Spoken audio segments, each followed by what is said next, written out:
Hi, I'm Vicky, and today we're going to pay homage to my heritage. We're at Bukhara Grill in Manhattan, New York, one of the only places that I like to have Indian food besides my own home.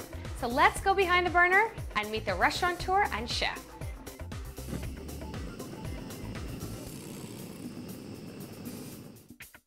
Hi, I'm here with restaurateur Vicky and executive chef Bachan. Vicky, what are we making?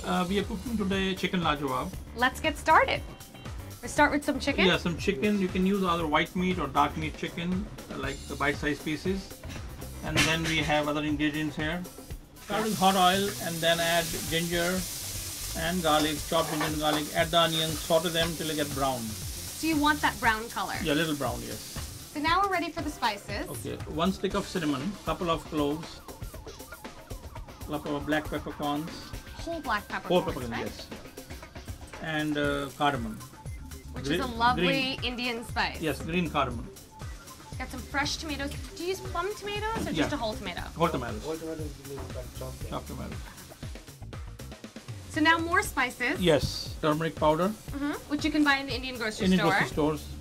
Red chili powder to taste, the coriander powder, which you get in Indian stores, and cumin powder. They're very beautiful flavoring agents. So those are all lovely spices. Where do you normally get them? Any Indian store you can find it. In New York, any Indian store, they all carry it. So, but I would suggest if you want to take whole spices and grind them, and the best thing to grind is everybody has a coffee grinder at home. It's much easier. The freshness is there. The best thing to do. And that's wonderful because then you can store those spices and use them. And you can use whatever you want to use. Grind only what you use and just not leave the unused later on. Right. So grind what you need to use. That's it. And I believe we're ready for our tomato puree. Tomato puree, yes. And yogurt. Yogurt, and you can decide whether you want to go full fat or low fat. Low I'm fat. assuming you're going low fat or low full fat. Low fat. Low fat. Okay, that's good to know. People prefer low fat now. People prefer low fat. Okay, so now that we've added the yogurt, we're ready for the chicken. The chicken's going to take on that beautiful color. So is it done yet? Yeah, it's done, I think. And now we finish it with a sprinkle of fresh coriander. Which is like on every Indian dish. You always got a little bit of fresh. You see that green? Like fresh cilantro. Yeah. And we normally plate it not in a plate but in a bowl because Indian food is eaten as a family style. So we all share it. So Vicky, tell us about this big spread.